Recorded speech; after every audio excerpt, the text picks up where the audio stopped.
cuidando de você. Olá, esse é um episódio do podcast Cuidando de Você, onde eu faço uma pílula para te inspirar com uma história, uma reflexão e uma prática, porque essa é uma parceria da Alcor com o meu canal Mídia Amor, onde eu conto histórias de empatia para te inspirar também a viver essas histórias na sua vida. E o nome do episódio de hoje é: será que todo mundo tem um propósito de vida?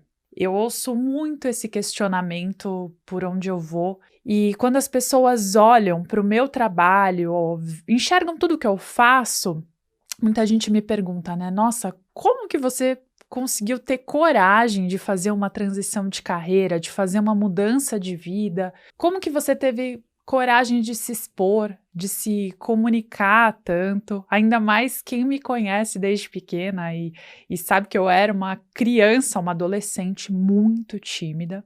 E que até no começo da fase adulta eu ainda ficava muito vermelha na hora de me expor, na hora de falar as minhas opiniões. Então acredite que para hoje eu estar aqui eu tive que quebrar muitas barreiras e muitas crenças. E eu quero também te inspirar hoje a quebrar as barreiras que talvez estejam aí na sua mente, te limitando e te impedindo de viver seus sonhos, seus objetivos e mais, te impedindo de impactar outras pessoas, construindo um propósito de vida. Então, quando alguém me pergunta, será que todo mundo tem um propósito? Vou, antes de te responder essa pergunta, claro, contar uma história. E a história de hoje nunca apareceu no Mídia Amor, pelo menos não até agora. É uma história que, apesar de não ter aparecido no Mídia Amor, foi fundamental para o Mídia Amor existir, porque aconteceu comigo e foi muito importante para eu fazer um questionamento de vida e tomar consciência, inclusive, dos meus privilégios e dos caminhos que eu queria seguir a partir daquele momento. Em 2016, eu estava passando por uma crise de identidade muito grande. Eu até então atuava dentro da biologia, eu sou bióloga de formação, e trabalhava como consultora, depois como auditora em empresas. E eu gostava do meu trabalho, mas eu sempre fui uma pessoa muito movida a impacto. Eu queria mais, eu queria impactar mais pessoas. Eu realmente tinha esse senso de deixar minha marca no mundo. Eu não sei se você também tem isso dentro de você. Eu acredito que todo ser humano tem, só que algumas pessoas acabam adormecendo esses questionamentos internos e se ocupando de outras formas, às vezes até tentando encontrar válvulas de escape para preencher o tal do vazio interno de quando a gente não vive uma vida com sentido, com intenção, com propósito. E aí, quando eu comecei a fazer esses questionamentos, tinha uma vozinha dentro de mim que me falava assim: Paula, começa a fazer um trabalho voluntário. Você tem que ajudar além do seu trabalho, né, da sua carreira, da sua vocação.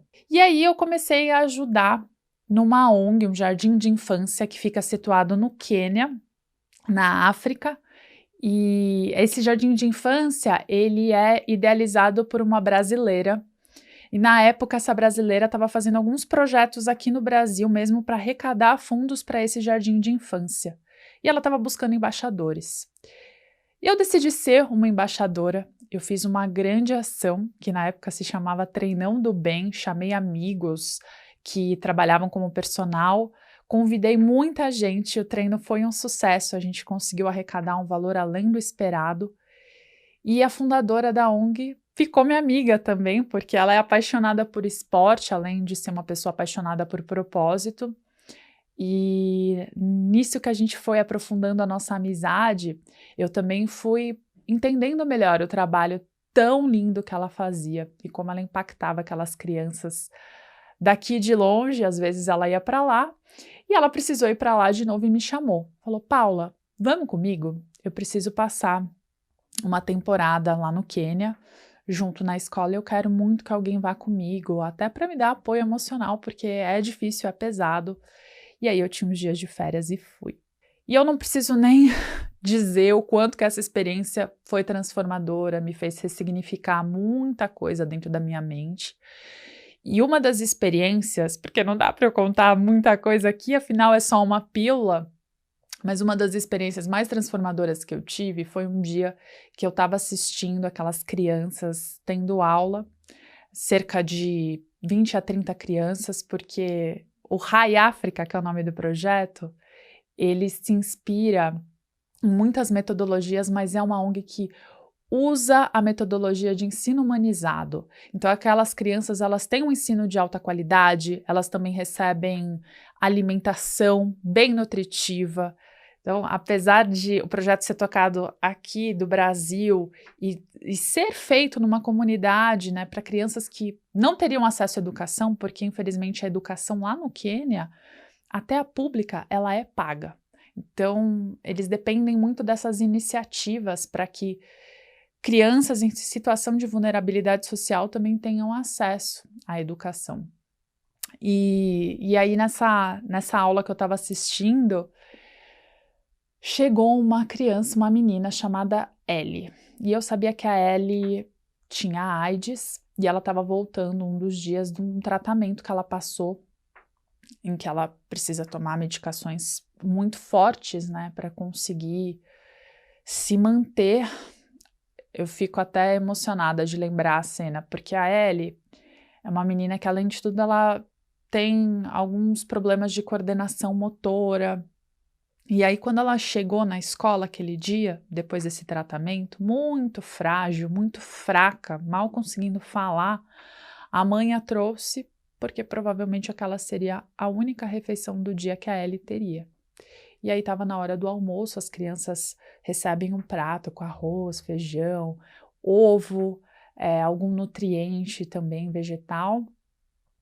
E eu lembro que a Ellie, ela não tinha força para colocar o garfo na boca, de tão fraca e tão frágil que ela estava. E eu estava assistindo aquela cena e eu tentava não interferir muito porque eu era só uma visitante. Logo o meu tempo ali ia acabar e a realidade daquelas crianças, daquelas professoras ia continuar. E é uma realidade que se mantém muito. Só que vendo aquela cena, eu não consegui me conter. Eu fui até lá e fui ajudar ela a colocar o garfo na boca, porque ela realmente não tinha forças nem para isso, nem para mastigar.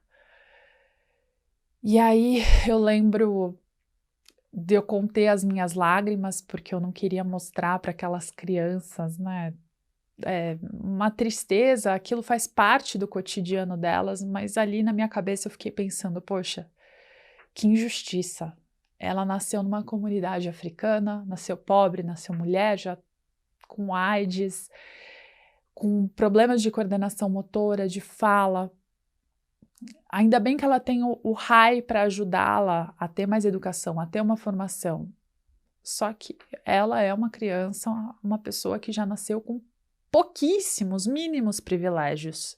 E ao invés de eu me revoltar também e ficar revoltada até com Deus do porquê que existe tanta injustiça no mundo, naquele momento eu tomei consciência dos meus privilégios e eu entendi, poxa, eu nasci mulher, sim, mas eu nasci muito mais privilegiada, tive acesso à educação, tive acesso a muitas portas que se abriram, inclusive na minha carreira, para que eu frequentasse lugares, tivesse acesso e conexões com pessoas fantásticas, em que inclusive me permitiram fazer viagens e ter experiências diferentes, como essa viagem à África. E eu fiquei pensando em tudo isso.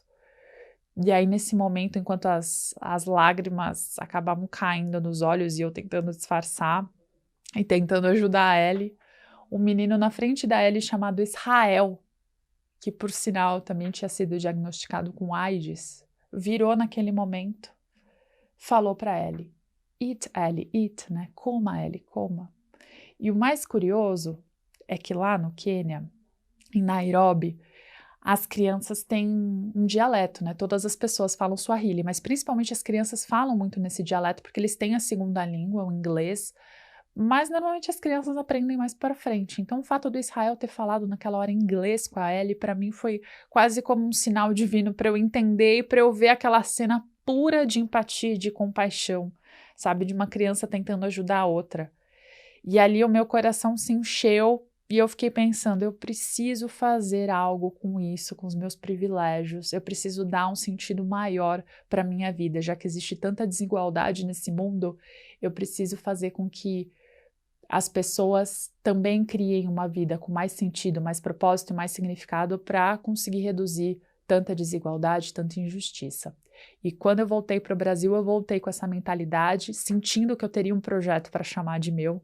E aí, alguns meses depois, eu criei o Mídia Amor, com esse intuito de espalhar notícias e histórias boas e mostrar que existe muita coisa, sim, acontecendo no mundo, não só tudo que é noticiado na mídia, né, de desgraça, coisas ruins, até para as pessoas terem uma esperança, porque afinal, se a gente acha que o mundo não está melhorando, dificilmente a gente vai ter a atitude de se levantar e de querer fazer algo para ajudar o mundo a melhorar. A gente precisa ter essa esperança, né, de que as coisas podem mudar para a gente também se mobilizar.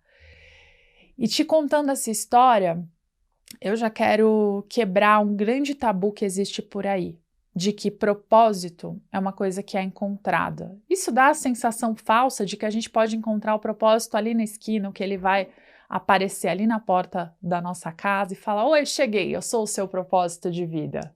Vamos começar a ter uma vida incrível e significativa e muito feliz? Não é assim que acontece. E eu não acredito nisso, eu acredito num propósito que ele, além de poder ser moldado, ser flexível e ser construído ao longo do caminho, ele vai surgindo diante do movimento, quando a gente se coloca para agir, quando a gente se coloca para ter experiências novas, para ter conversas novas. Então, trabalho com voluntariado, com tantos projetos sociais, me permitiu enxergar habilidades que eu nem sabia que eu tinha, me permitiu ter experiências e entender algumas dores que faziam parte de outra realidade, fora da minha bolha, e que aí eu comecei a me conectar mais com aquilo, sentir empatia por dores diferentes para querer também me mobilizar e agir de forma diferente, além do que eu fazia no meu universo de trabalho. Diante disso, eu fiz uma transição profissional mais para frente, né? E o Mídia Amor, que era um hobby, passou a virar o meu trabalho. E, de novo, essa transição, ela durou cerca de 3 anos. Então, não foi de uma hora para outra, foi algo construído, foi algo que eu me permiti muito tentar fazer testes, fazer o que eu chamo de protótipos. E eu quero que você comece a refletir muito sobre isso. Primeiro que a gente na nossa sociedade é muito estimulado a procurar o que a gente quer fazer desde criança. Se pergunta para as crianças: o que você quer ser quando crescer? E aí a gente tenta se encaixar numa forma que já existe, né? A gente olha todas as profissões e fala: será que eu me encaixo ali? Será que eu posso ser publicitária, advogada? Claro, quando eu tenho privilégios que me permitem isso, senão eu faço o que aparece, a primeira oportunidade que vem. Então, eu me encaixo a o que aparece. E eu quero te trazer um conceito muito incrível do Simon Sinek, em que ele fala sobre a importância da gente começar não pelo quê, mas começar pelo porquê. Por que a gente quer ser o que a gente quer ser? Por que a gente quer dar um sentido para a nossa existência? Né? Qual é o nosso porquê? O que de fato nos motiva? Qual é o motivo para a gente agir? E esses questionamentos são muito importantes para a gente também entender o que fala mais alto na nossa alma, o que dá brilho para os nossos olhos. E por isso que eu falo que a gente pode usar todas as nossas emoções, todas, a nosso favor nessa construção do propósito. Porque a gente pode ter a ilusão de que só a alegria, só a felicidade vai nos levar a ter uma vida significativa, quando, na verdade, alguns sentimentos são essenciais para a gente fazer reflexões profundas e aí construir um novo sentido, como a tristeza. Se a gente não for capaz de sentir a tristeza e de ressignificar situações difíceis, a gente também não evolui, não amadurece emocionalmente.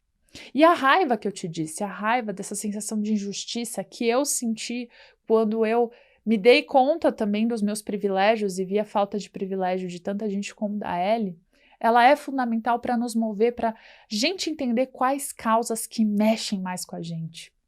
Porque existem muitas causas que precisam da gente e a gente não pode abraçar todas, né? O ideal é que a gente foque em uma, aquela que fala mais alto. E para isso você precisa tomar consciência, você precisa se expor e precisa ouvir, conversar com esse sentimento, assim como todos os outros. E se você é uma pessoa que, de repente, está numa fase de vida que você sente muita angústia, sente até um vazio interno, assim, e sente uma falta de sentido na vida, saiba que essa angústia está te sinalizando uma necessidade de mudança. Você precisa fazer algo com ela, uma transformação de vida, porque você não está vivendo de acordo com seus valores. É isso que essa angústia está te mostrando.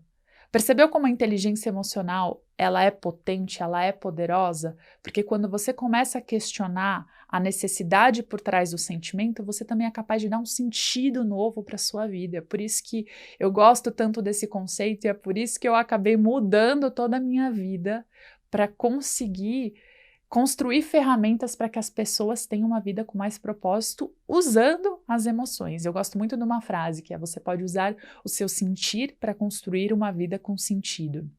É isso que eu desejo para você. E para isso você precisa começar a investigar as suas crenças limitantes, a sua mentalidade, porque quando a gente fica alimentando algumas histórias na nossa mente, como é tarde demais para começar uma mudança, é tarde demais para fazer algo, ou eu não sou capaz disso, ou o propósito não é para mim, a gente vai postergando muita coisa na nossa vida e vai se limitando por essas vozes internas que são tão cruéis, mas que também nos deixam mobilizados numa zona nada confortável de acomodação. Por isso que eu nem chamo de zona de conforto, porque ela pode ser bastante desconfortável. Mas como a nossa mente gosta de segurança, a gente se acostuma a ficar naquele desconforto, se acomoda e não age, não muda, por puro medo, porque a gente não acha que a gente é capaz de fazer a mudança necessária, que a gente sente que precisa, a gente até quer fazer, só que a gente acha que não consegue. E quando isso acontece, você começa a tentar buscar válvulas de escape, a se entorpecer com outras coisas para não sentir toda essa angústia. Porque a angústia, assim como a culpa, assim como a vergonha, dói. Só que você precisa encarar esses sentimentos para entender o que eles têm para te dizer e assim conseguir fazer as mudanças de vida. Essa é a reflexão que eu quero propor para você. E, de novo, eu sei que não é fácil, na minha vida não foi fácil, mas eu te garanto que a única forma da gente ter paz é vivendo uma vida alinhada com os nossos valores, com o que a gente acredita. E para isso a gente precisa ter coragem de sentir. Quando a gente tem essa coragem, apesar de doer, a gente vai em busca de uma vida com muito mais significado. E é isso que acaba nos dando motivação para a gente acordar todos os dias pela manhã. E essa é a diferença, inclusive, de você ter só um trabalho ou só uma carreira. Sabe aquela pessoa que vai trabalhar todos os dias reclamando, falando que nada tem sentido, achando que a vida é só aquilo? É porque ela não enxerga esse porquê, esse motivo do que ela faz, né, das coisas que ela escolhe. E aquela pessoa já, que não importa o que ela faça, não importa o trabalho dela, que vai trabalhar com brilho nos olhos, vai trabalhar sorrindo, se preocupa com as coisas que ela fala para outras pessoas, é uma pessoa que já consegue entender que o propósito vai muito além do que ela executa, do que ela faz. Mas o propósito, ele passa pela existência dela, ele passa pelo que você é, pelo que você transborda para os outros. Porque você tem o poder de impactar as vidas que vêm ao seu encontro. Mas você pode escolher também ficar numa posição passiva e não fazer nada. E até se enxergar como vítima das circunstâncias e deixar a vida te levar, como já diria aquele lema do Zeca Pagodinho, ou você pode escolher sim assumir as rédeas, assumir o controle pela situação e fazer as mudanças que você acredita na sua vida. E o que eu desejo para você é isso, que você faça essa mudança. Por isso que eu quis te contar essa história, para poder causar uma reflexão que te leve a construir essa vida com muito mais propósito, porque sim, propósito é para você. E todo mundo pode não encontrar, mas construir uma vida com propósito. Para a gente finalizar essa pílula, eu quero te sugerir uma prática. E aí, na prática de hoje, o que eu pensei em trazer é a construção de objetivos com alma, porque muitas vezes a gente idealiza alguns objetivos para a gente que são muito incentivados pelo que as outras pessoas alimentam na nossa cabeça, então por comparações ou por expectativas que surgem, por alguns ideais imaginários. E eu quero que você se conecte às suas emoções mais profundas. Eu quero que você pare um momento e enxergue quais as causas que mais mexem com você, o que realmente faz com que você tenha vontade de mudar, o que te incomoda, o que faz você querer se levantar todos os dias e quais são os momentos que você sente também mais prazer, mais satisfação, que você nem enxerga o tempo passar, sabe? Aquela coisa que você faz com tanto prazer, com tanto amor, que você perde a noção do tempo, você perde a noção das horas. Mas o que as outras pessoas ao seu redor também falam que você é bom em fazer, é boa em fazer, o que você tem talento, as pessoas te procuram para fazer o quê? Comece a fazer esses questionamentos para realmente construir objetivos com alma e para se imaginar que tipo de vida você quer construir. Não só pensando em como você pode ser mais feliz, mas que marca você quer deixar aqui no mundo e quais objetivos vão ser necessários para você causar esse impacto. Comece com pouco e depois você pode ir mudando e construindo esse objetivo. Não tenha medo de fazer testes. Na verdade, eu te recomendo, faça testes. Não construa um objetivo gigantesco que está ali muito longe no seu ideal e que é muito longe de atingir e que vai te fazer ficar frustrado, vai te fazer tomar decisões longe daquilo, porque a mente enxerga que aquilo está tão longe que dá até preguiça em começar. Então, não, faça algo, um teste que seja próximo, que seja palpável, que seja possível, mas que tenha você naquilo, que você enxergue a sua alma mesmo naquilo que você escolher fazer, naquela meta. E eu vou te dar um exemplo para deixar mais claro, tá? Então, imagina que você fala assim, eu quero muito, tenho o objetivo de ser promovida no meu trabalho. Para você colocar alma nesse objetivo, comece a se refletir. O que você quer com isso? Você quer, de repente, não só ser promovido, mas você quer ter mais segurança, mais estabilidade financeira? Você quer impactar mais vidas fazendo o quê? Ou você fala, eu quero ter um relacionamento feliz. Por quê? Você quer ter conexão de qualidade? Você quer evoluir junto com uma outra pessoa? Então comece a colocar alma nas coisas que você coloca ali no seu planejamento. Se você não tem o planejamento, faça. É uma tecla que a gente bate muito aqui no Cuidando de Você, porque isso é essencial para construir uma vida com mais equilíbrio, com mais felicidade. E coloque esse coração, essa intenção, porque isso vai te dar o que eu falo, né? A motivação. Motivação, você tem um motivo para agir. Então, quando você coloca alma nos seus objetivos, você se conecta com esse motivo e consegue ter coragem para superar os seus medos. Os seus medos vão continuar ali, tá? Infelizmente. Talvez até essa angústia, talvez até outras emoções difíceis. Mas quando você tem algum motivo maior dentro de você, isso te dá força para você ir além de todos os sentimentos difíceis e de superar essas crenças que te limitam. Coloque isso em prática, depois se conecte também comigo lá no @mideamor no Instagram, no @paularoche e no arroba também da Ucor Oficial, para eu saber o que você achou dessa prática e para eu saber qual é o objetivo com alma que você planejou. Não deixe para depois, planeje agora. Isso vai ser essencial para você construir uma vida com mais sentido. E eu te vejo na próxima pílula do Cuidando de Você.